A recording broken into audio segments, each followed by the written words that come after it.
drage naše svekoliko gledateljstvo, dobrodošli u još jedan glazbeni kutak Laudato TV-a.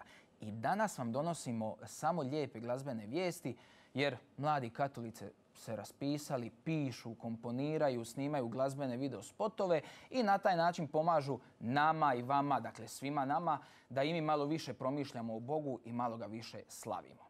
A oni, moji današnji gosti, neprestano slave Boga ili barem žele neprestano slaviti Boga, a to su Marija Mažar i Sebastian Pešorda iz Slavonskog Broda, točnije zajednice Dom molitve, je li tako? Tako je. Dobro nam došli na Laudato televiziju. Hvala. Hvala lijepo na pozivu. Vi ste došli predstaviti svoj novi glazbeni spot i novu duhovnu pjesmu. O tome ćemo nešto malo kasnije. Za početak bih želio da malo predstavite svoju zajednicu. Što je Dom molitve? Koliko članova imate? Treba li netko napustiti obiteljski dom da postane član Doma molitve? Dom molitve je jednostavno zajednica ljudi, pretežito mladih ljudi koji imaju tu neku čežnju prema molitvi. Onako, glavni cilj Doma molitve je dan i noć da slavimo Boga i molimo za potrebe u ovoj zemlji i šire. I ima nas možda 20-ak članova, ne znam točno. Ali ono što nas povezuje je ta čežnja za molitvom, čežnja za slavljenjem i taj osobni odnos sa Bogom. I naravno da ne mora niko napustiti svoju obitelj, jednostavno smo se našli sa zajedničkom čežnjom za molitvu. Pa dakle, nisam se šalio kad sam rekao da vi želite neprestano slaviti Gospodina. Jeste li u tome već uspjeli ili je to neki cilj? To je cilj, znači dugoročna vizija. Treba dosta ljudi koji bi bili onako prilično posvećeni tome da se onako izmjenjuju svakih sat ili dva kako bi popunili cijeli dan i cijelu noć, da bez prestanka bude Gospodin proslavljen. Da, tu će trebati jedan specijalni odred koji bi mogao uskočiti ako netko u zadnji tren otkaže i to se dogodi. A recite mi, je li taj koncept Doma molitve nešto što ste vi na neki način započeli prvi ili ste to već negdje vidjeli?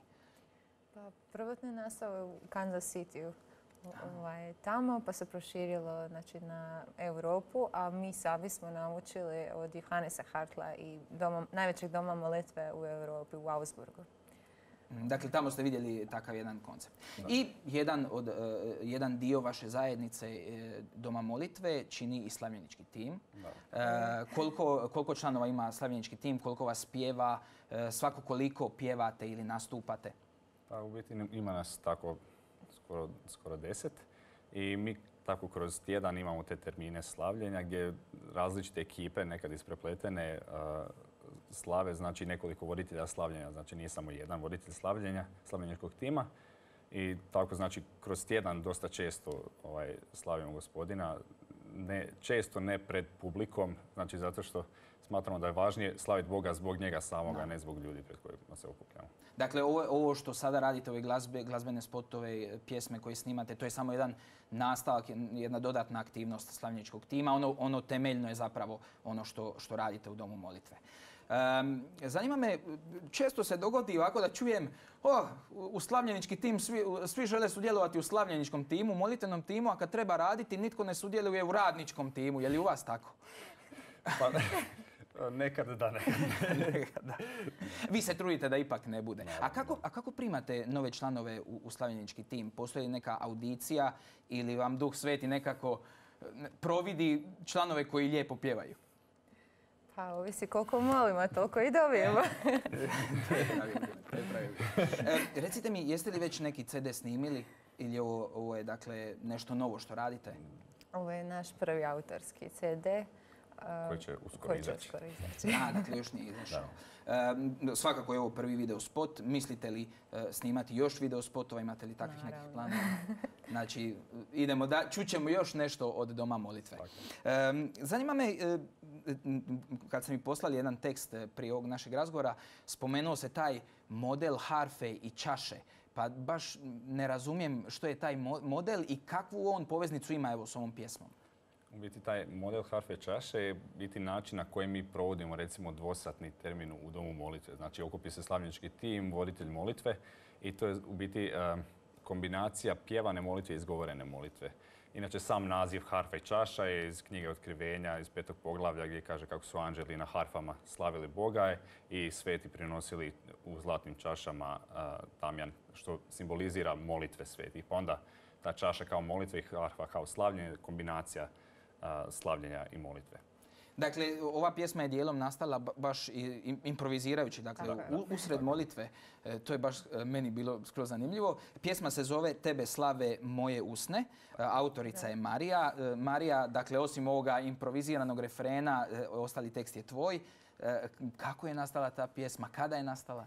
Pa evo, pjesma je nastala 2014. godine, doslovno iz nekog mog odnosa sa Bogom. A obično sam tako u tom periodu uvijek imala posebno vrijeme kad sam bila s Gospodinom, znači u svojoj vlastitoj sobi i tako gdje sam molila. I te jedne večeri razmatrala sam kako sam čitala redovito Bibliju i došao je red na poslanicu Rimljanima. I meni je oko zapalo za te redak 11. poglavlje, 36. redak. I tu, kako da vam objasnim, kao kad dobijete neke riječi u sebi, sad samo treba ispljuniti. Ja sam imala takav dojam. Samo je izašlo, samo je iz tebe izašlo. Tako je. Ima li još tvojih pjesama na budućem CD-u koji bi trebao izaći kada? U veljači sljedeće godine. Ima znači 5 mojih, njegovih 4 i još od jedne članice, jedna zajednička, još jednog prijatelja. Zanimljivo mi je da je pjesma nastala 2014. Dakle, trebala je malo odležati da bi se snimila. Kao vino, dobro, jel? Da, pjesma je berba 2014.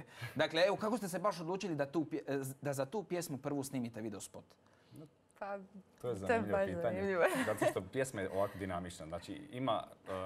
ajmo reći, možda pola, tako nekih življih, malo dinamičnih pjesama i onih nekih meditativnih za onako neku osobnu molitvu i taj onako ispala da je taj dosta prihvaćena među ljudima, a onako živa je.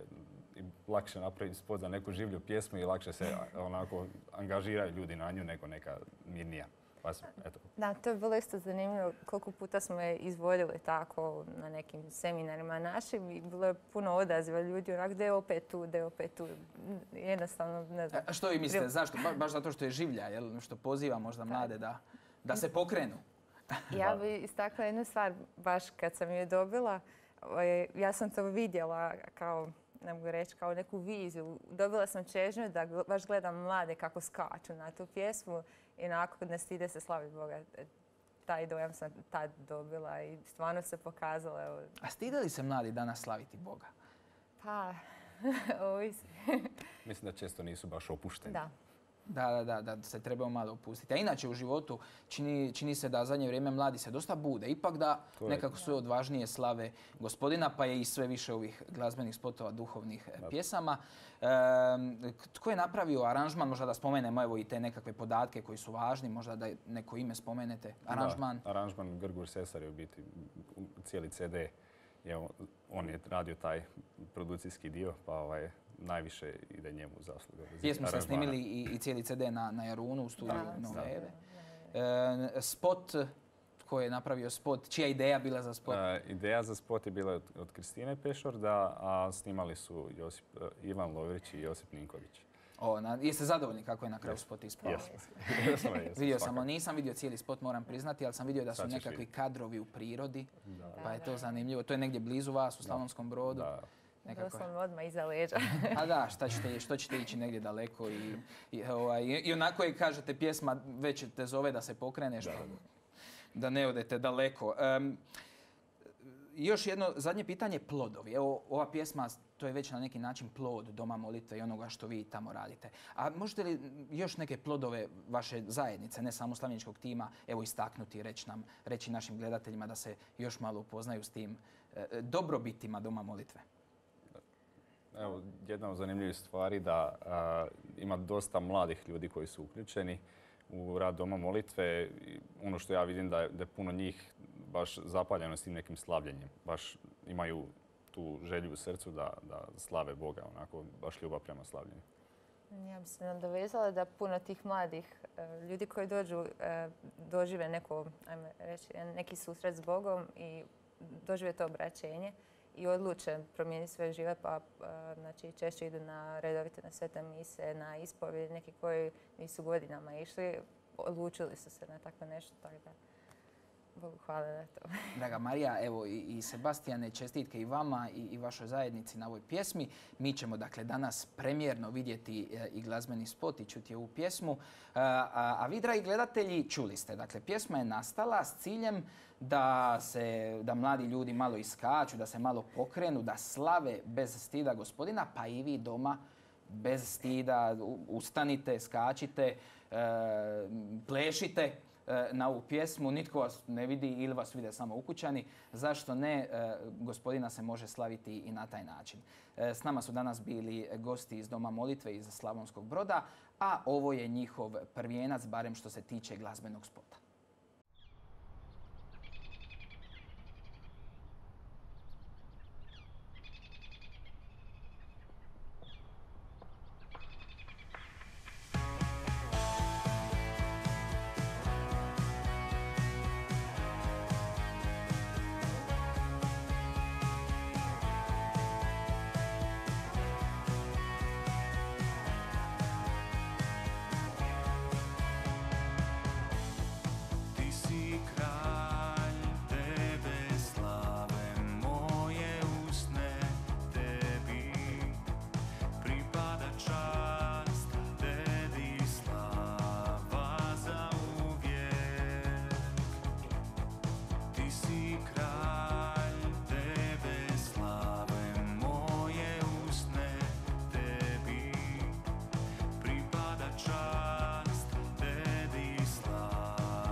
slavit ću uvijek i do vijeka, Gospodine, ime Tvoje slavit ću